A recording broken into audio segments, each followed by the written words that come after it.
So that's why you decided to pursue this full time then? You saw an opportunity? Yeah. I mean, the hardest thing about being an entrepreneur, well, there's actually two. One is it's so hard to make money. I mean, it's easy to go to work. Like I used to work at Microsoft, and we would go to the office, and then we'd get a paycheck every 2 weeks. It was magical. But when you're an entrepreneur, we were so excited to get our first like $12 from from Google, from running ads on Ebonypedia. That was the name of our Ebony Wiki, ebonypedia.com. And then, when we got our next paycheck of $600, we were just ecstatic. Here you're used to getting like $3,000 a month or more take home pay. And we get so excited over $600 for a team of, I think it was like 5 at the time. We're making $100 a month. It's like, But why are we excited? We don't know, but we are. it was something that you earned yourself. Exactly. It's that sense of, I created this. And so, yeah, I've, decided that I'm happiest when I am building something that I know is my own and not solving other people's problems. So, yeah, I'll be doing this until either I really discover I can't make money doing it, or I do, and then of course I'll never stop. So you mentioned Microsoft. What kind of background do you come from in real life that has prepared you to be successful with TGN? Yeah, well, I've always wanted to run my own company since I finished school. I didn't get a job. I thought, hey, I can do consulting work. And so I did for a good 8 years since graduating. And then I realized, my abilities to make money as an entrepreneur aren't any different than if I was working for a company, because contract work is the same thing, except you set your own hours. So the biggest problem was I couldn't find a team. My big 5-year lesson, and this is a good tip for any entrepreneur: you cannot do anything meaningful alone. And it took me a long time to realize no matter how good I thought I was, I could only do so much in that time, and I didn't look for the team. So if I had to do it all over again, I would say don't build the product and think others will come. Look for others first, at least one, then build a product, and then grow from there.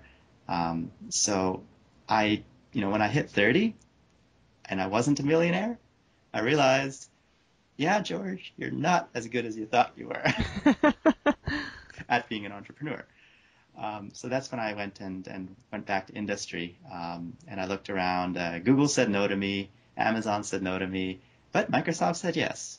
So I went to live and work in Redmond for 2 years, building Windows Live and Hotmail and Spaces and all the HTML front-end JavaScripty stuff that I used to do on my own, but was never able to be successful like I was hoping. And after Microsoft, I moved to San Francisco. I worked for Ask.com, the big search engine that used to be Ask Jeeves. I spent a year there, and again, the same problem. I really wanted to do entrepreneurial work.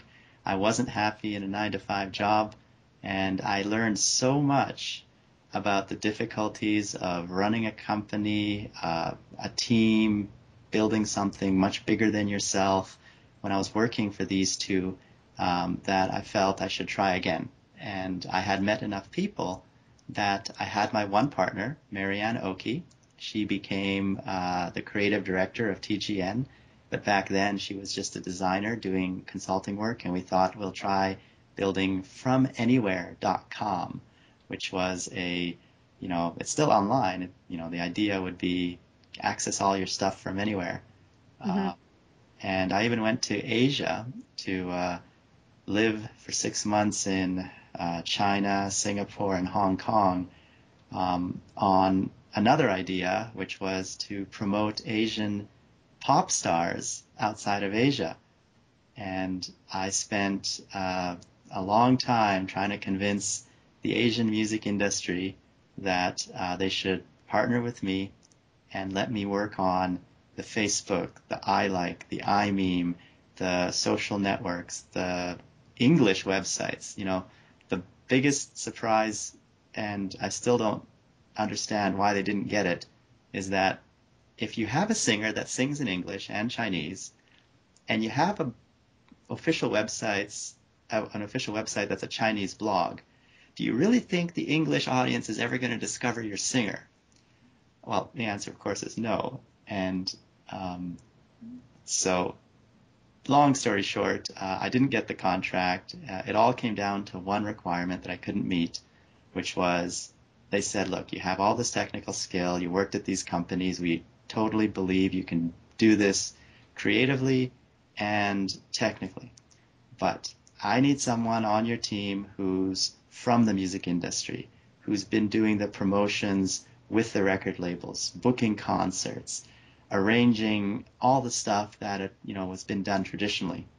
And I couldn't find that person who didn't want $10,000 a month and wanted a good benefits package.